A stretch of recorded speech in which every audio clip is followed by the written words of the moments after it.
Bueno, hoy venimos a resolver una de las preguntas que más pasan por aquí por tienda, ¿vale? Sobre todo para todos aquellos que tenéis un huerto que va decreciendo en producción, ¿vale? Una huerta que se va sembrando muchos años, o para todos aquellos que sois primerizos en el tema de la huerta, y es verdad que siempre hay muchas dudas sobre los tipos de abonados y los tipos de suelo. Y es que tenemos que diferenciar sobre todo tres patas por un banco, ¿vale?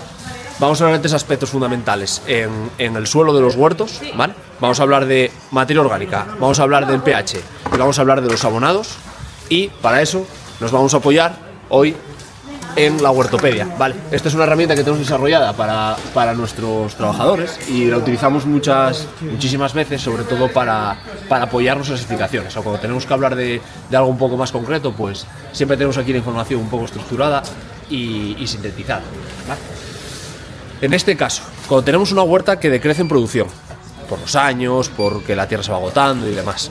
Cuando tenemos una huerta que acabamos de abrir, que acabamos bueno, aquí en Asturias llamamos retrobatear, solar, romper, o es una huerta nueva. O cuando tenemos suelos muy áridos, muy arenosos, muy demás.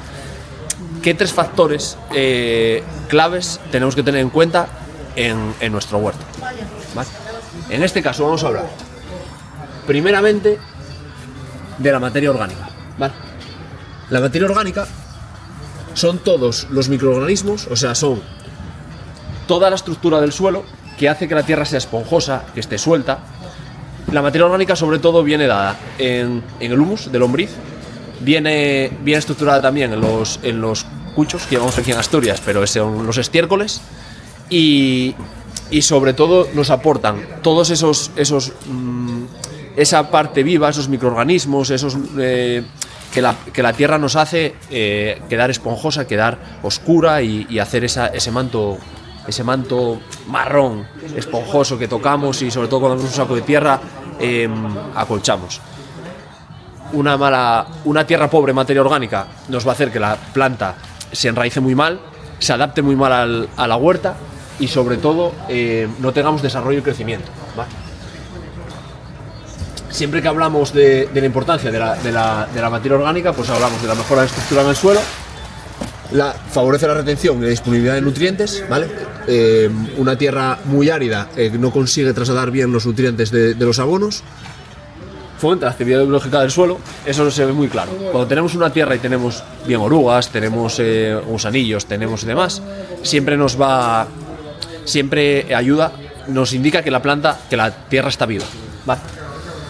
Regula el pH del suelo, y además que consigue mejorar la retención de agua, ¿vale? Cuanto más árida está la tierra, más filtración tenemos de agua directo y menos aguanta el riego, ¿vale? ¿Qué productos enriquecen la materia orgánica del suelo? Pues el compost que podemos hacer en casa, ¿vale?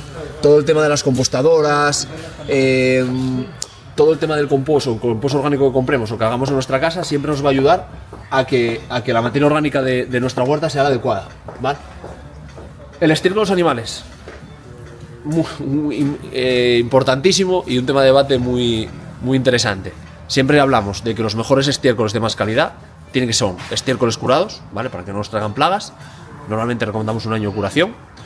Y por calidad y por clasificación, primeramente el estiércol de oveja, el estiércol de caballo, el estiércol de vaca, ¿vale? Son los tres más recomendables. Es verdad que podemos utilizar también el estiércol de gallina en algún caso puntual, sobre todo con los manzanos, pero los más recomendables para huertas son esos tres, ¿vale? Bueno, restos de cosecha y mulching, la turba y la fibra de coco. Estos son sobre todo los productos que más nos van a ayudar a mantener la materia orgánica en nuestro suelo, pues sea una materia orgánica viva. A continuación, el pH, ¿vale? Con este normalmente siempre tenemos bastante es más desconocido. Lo que hace el pH en nuestras huertas habitualmente es ayudar a que los nutrientes que aplicamos, o sea, los abonos y demás, se trasladen a la planta. Normalmente los pH se dividen entre ácidos, alcalinos y neutros, y normalmente, bueno, es un poco más técnico, pero en un rango de 0 a 14, y la mayoría de cultivos quieren un 6,5. Es verdad que los agricultores profesionales pues siempre analizan los suelos, entonces esto nos ayuda a tener un análisis exacto, ¿vale? Nosotros en nuestra casa pues no es lo habitual hacer esos análisis de suelo. por norma general, los pHs de la tierra suelen a ser más bien bajos, ¿vale? Solemos a tener, sobre todo aquí en Asturias, los suelos suelen andar entre los 4,5 puntos y los 5. ¿Qué hacemos normalmente para subir ese pH? Para que ese pH sea más óptimo. Utilizamos la cal agrícola. Nunca cal viva, siempre cal agrícola. Con dos productos fundamentales, en nuestro caso utilizamos una cal granulada y una cal en polvo. El Calcimag, que ya os hablé de ella en algún vídeo, y la Enacal, ¿vale? Que es una cal también en polvo. Puede darse el caso de que bueno, aquí tenemos los rangos del pH, efectivamente, y la disponibilidad, ¿vale? Vemos que cuanto más vamos hacia por debajo de 6, el nitrógeno no nos lo absorbe, el fósforo no nos lo absorbe, estos nutrientes no se aprovechan. Según vamos rotando en la parte central, tenemos un rango de aceptación de los nutrientes óptimo. Y si nos vamos a suelos muy alcalinos, pues lo mismo. Los nutrientes dejan de aprovecharse. ¿Vale? ¿Qué productos regulan el pH? Pues efectivamente, la enmienda agrícola, ¿vale? Que es el tema del pH, pero nos podemos dar casos de que necesitemos bajar el pH de nuestras tierras. Pasan más en el sur, ¿vale? Depende un poco del tipo de suelo que tengáis. Nos olvidamos siempre del azufre y del sulfato amónico, ¿vale? Para bajar el pH. Después es cierto que depende del cultivo, podemos necesitar unos pHs un poco más bajos y un poco más altos, pero eso entraremos en otro vídeo un poco más en profundidad. Y por último, vamos a hablar de los abonos, ¿vale? Los nutrientes que necesitamos en el suelo. Una vez que tenemos mantenemos una buena materia orgánica en nuestra tierra y ya tenemos el pH adecuado, son las cosas que hacemos antes de la siembra, lo que nos tenemos que preocupar es de mantener el nivel de abono, depende un poco de la fase específica de la planta. Los nutrientes, los abonos orgánicos sí tienen una parte de nutrientes además de la materia orgánica, pero tienen una disponibilidad baja, ¿vale? Normalmente siempre hablamos de nitrógeno, potasio y fósforo como macronutrientes, o sea, como los nutrientes más importantes. Para que os hagáis una idea, normalmente un abono orgánico suele tener sobre 5 puntos de... Depende, un poco de tal, pero sobre 5, 5, 7... 7, 5, 4, bueno, nitrógeno, fósforo, potasio, son de unos rangos bajos, ¿vale? Cuando tenemos unos abonos tradicionales, que sí podemos tener puntos habitualmente de nitrógeno, pues 20 puntos, 15 puntos, 18 puntos, ¿vale? Eso quiere decir que el estiércol sí abona, ¿vale? Pero los rangos de abono que trae son bajos, ¿vale? Entonces, bueno, aquí que hay muchísima tradición de encuchar, que siempre hablamos, que siempre se dice. Encuchar abona, pero no lo suficiente para mantener suficiente abono en los cultivos todo el año.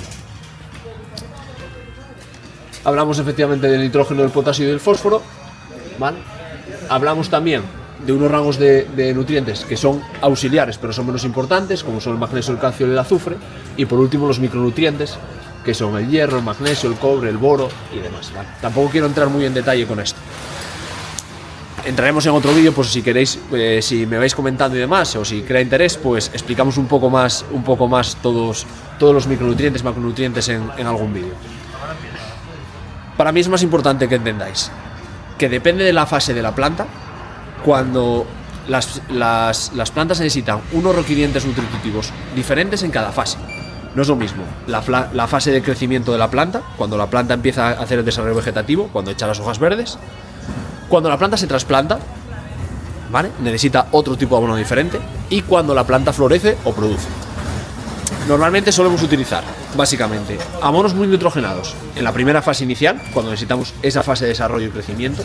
En la fase de trasplante es interesante que el abono vire hacia un abono un poco más potásico. Y por último, un poco más fosfórico, perdón. Y por último, en la fase de producción y floración, necesitamos abonos potásicos, ¿vale? Ahí tienen más requerimientos potásicos. Nos pasa también un montón de veces que tenemos un montón de casos todos los años de plantas que parece que no acaba de cuajar la flor, que aparece la flor en la planta, pero se cae sin llegar a cuajar. Es súper típico. Normalmente el 90% de estos casos son por temas de falta de potasio en la tierra, ¿vale? Entonces, a ver, poniendo un poco en resumen, ¿qué protocolo utilizo para sembrar mi primera huerta? Para recuperar mi tierra anualmente. Normalmente solemos hacerlo por este orden. Solemos aplicar primeramente el pH. Solemos aplicar, por ejemplo, imaginaos que queremos sembrar en abril o en marzo, ¿vale? Queremos hacer en marzo toda la siembra de nuestra huerta. Una siembra variada, pues vamos a plantar un poco de todo. Vamos a plantar tomates, vamos a plantar lechugas, vamos a tomar pimientos, vamos a plantar patatas. Normalmente solemos hacer en enero un proceso de encalado, ¿vale? Utilizamos una enmienda cálcica para subir el pH de la tierra, para recuperar ese pH de la tierra, que de la campaña pasada pues puede que se haya disminuido. En esos meses utilizamos bien el Calcimag o bien el Enacal, bueno, o X productos que tengamos en nuestra tienda web, siempre tenemos alguna enmienda cálcica. Una vez pasados 15 días de ese encalado que podemos hacer en enero, 15-20 días, hacemos lo que es la aportación de materia orgánica. Si la necesita, no todas las tierras tienen por qué. Ahí es cuando aplicamos bien el cucho bien seco, bien un abono orgánico que compremos, ¿vale? Que también los trabajamos en nuestra página web.